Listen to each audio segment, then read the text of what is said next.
These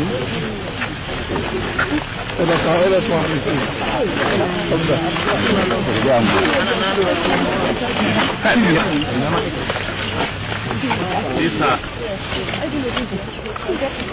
the mastermind of this heinous act. Then we have Arinze Uzo. He is Arinze Uzo, also 26 years of age. Then we have Solomon Cletus. He is Solomon Cletus, 30 years of age.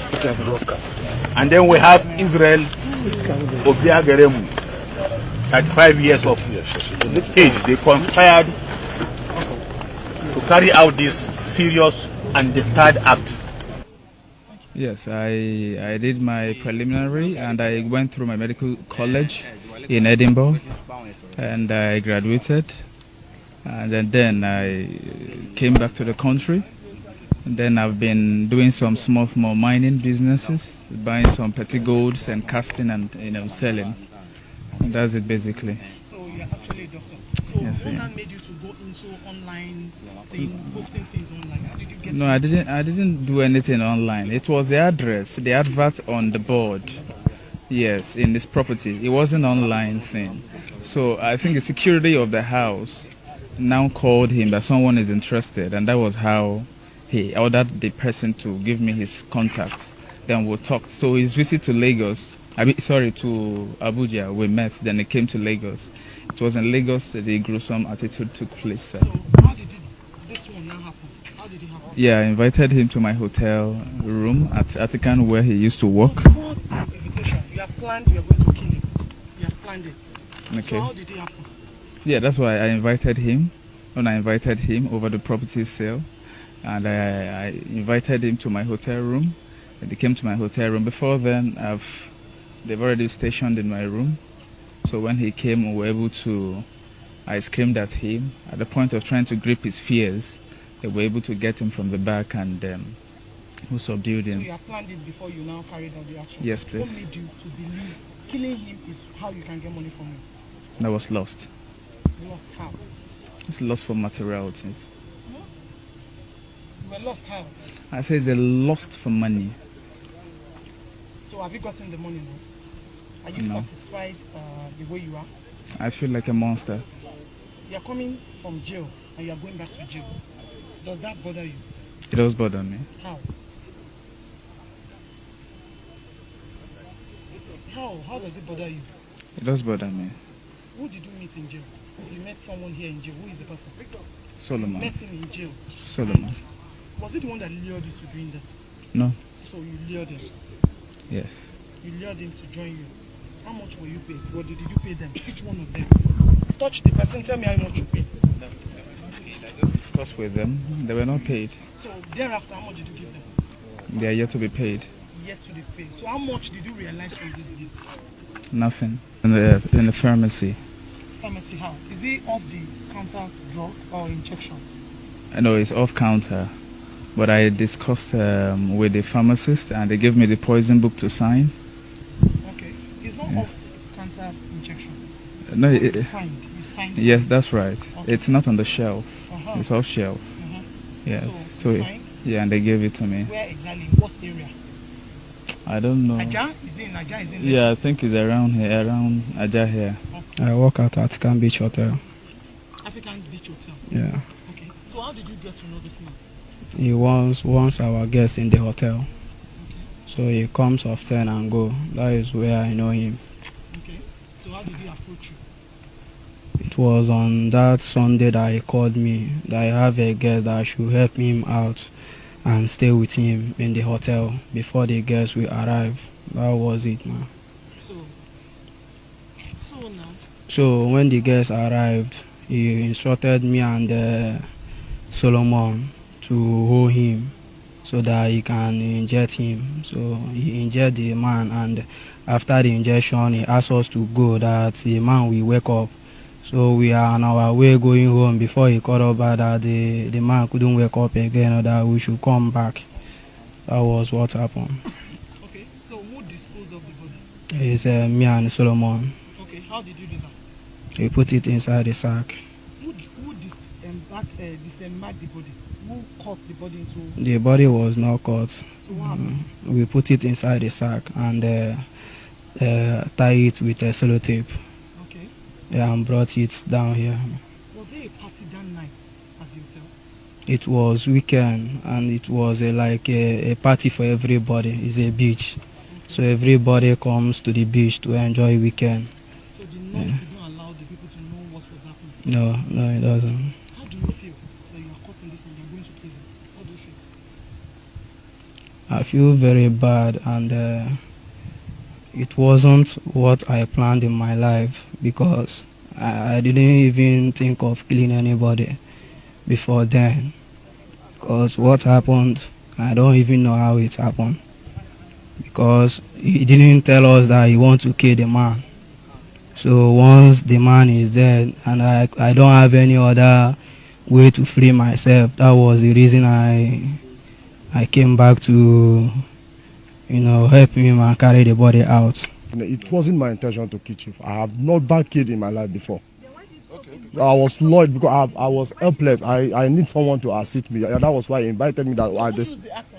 It was him himself, the back of the yes, he hit him by the back, not the sharp side. It's a lie. It's all in the statement. He said you were the one. No, I was the one who Nobody talk about it. Why didn't It goes like this.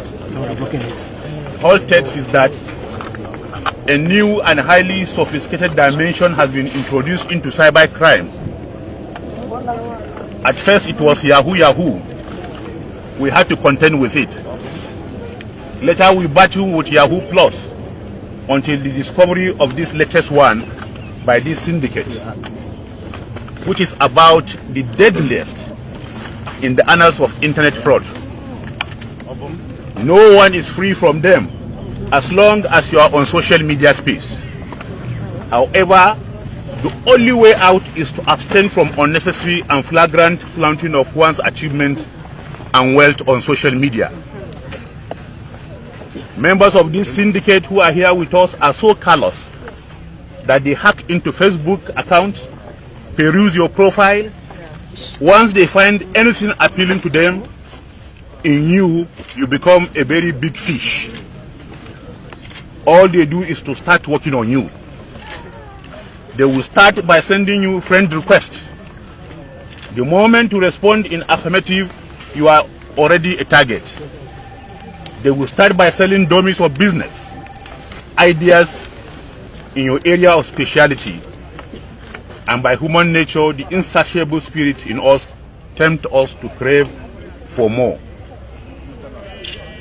Today we are parading the four suspects who orchestrated the killing of the gang's latest victim. Their despicable conduct connotes a high level of wickedness, hinged on abysmal loss of moral values. One Ignatius Adunukwe, a successful businessman and a philanthropist who was into estate development and gold mining, fell a victim of this heartless syndicate, and now he is virtually murdered. And this is his remains here.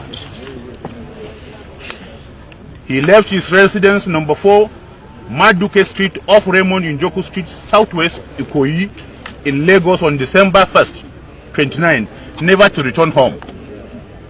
The family members, in a petition to my office as the AIG in charge of Zone 2, narrated their trauma since the sudden disappearance of their loved one. On this note, I summoned the tactical commander of Ikorodu office of Zonal Intervention Squad of the Operation Pop Adder, SP Uba Adams, and directed him to go after the victim abductors, ensure their arrest, as well as to rescue the victim alive. Alas, even before investigation commenced, the victim had been killed. It was the same day, December 1st, he was declared missing, that they killed him in the most horrifying and cruel manner. He was strangled and injected with poisonous and lethal substance in a hotel room in Aja area of Lagos State. Bob Daniel Ibieji, the principal mastermind, who claimed to be a medical doctor with the following qualification certificate: MBBS, Fellow of Royal College of Surgery, and member of Royal College of Surgeon, all in Edinburgh in United Kingdom, as well as an MBA in Zurich, is the kingpin of the syndicate, and he's here standing. Investigation revealed that he had been living on ill-gotten money through this means for some time now. 2 incidents that have been established against him were that of a civil commissioner in Bayelsa State, where one Honorable Depologa was murdered and his remains was found along Abuja Expressway. This happened a week after his encounter with the victim at Ibeto Hotel in Abuja, which during their discussion offered to give him the sum of 220 million naira for a block of flats situated at Durumi in Abuja, and the victim's wife had to flee Nigeria, vowing never to turn back. The second victim was one Jude Efulwe, a property developer in Abuja, who swam into Bob's net and held him captive in an apartment and forced him to sign a prepared document transferring the ownership of the victim's property. He also discovered that the victim had 9 million in his account. His plan was to kill Jude after sweeping his account. But with the help of neighbors who called the police, Bob and his boys were apprehended and charged to court accordingly. It was in Kuje prison where Cletus was also serving a jail term. This is boss, and that is Cletus. That he, Bob, met and had to reunite on leaving the prison to execute this present Destard Act. It was Bob who canvassed the late Ignatius with a business idea to the tune of 900 million, following which they fixed an appointment at Atticam Beach Resort, Aja, Lagos, having deployed the 3 other suspects on red alert, that is Arinze and the other person on this side.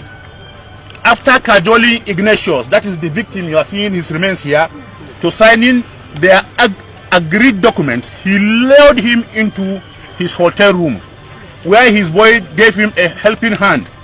As a pre-arranged scenario, Bob had armed himself with a lethal injection he purchased that Sunday afternoon after having confirmed that the victim was on his way to the beating.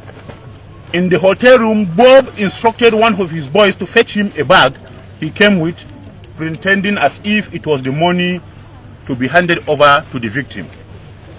Investigation revealed that as the victim was about to open the bag, that is the remains of the victim lying down here, to ascertain what was inside the bag, Bob grabbed him from behind while one of the boys hit the victim with an axe on the back head. There and then, he dragged him to the toilet, strangled him, and with the assistance of his cohorts who held the victim down, Bob injected him twice with a lethal injection. Convinced that the deed had been done, Bob gave directives to his boys to evacuate the corpse and be thrown away. As directed, the boys did their master's bidding. Searched for a very big carton, dropped the content in a waiting vehicle, parked at the exit at the backyard of the hotel, leading from the hotel's laundry. The 3 errand boys took away Ignatius' lifeless body and threw in the canal, this area. That is what brought us to this place. Meanwhile, our operatives have recovered the corpse from the canal in Ogumbo Forest. The SUV of Aja Road also recovered was the victim's 4Runner SUV that was tracked to Atticam Resort Beach, as well as his documents found in possession of Bob in Abuja, because the principal suspect was traced and tracked and arrested in Abuja. The late Ignatius Adunikwe never had a premonition of the lurking danger ahead of him. He drove himself to the point of death. The 4 suspects had confessed to committing the crime. Asked what prompted him, that is the principal suspect, to be heartless, Bob, a native of Ogu in Enugu State, said it was lost for money. 2 of his cases are currently undergoing trial at Apo High Court in Abuja. It suffices to say, therefore, to appeal to all and sundry to be cautious of what they post out about themselves, avoid being enticed with quick money making businesses, and how you make friends on social media.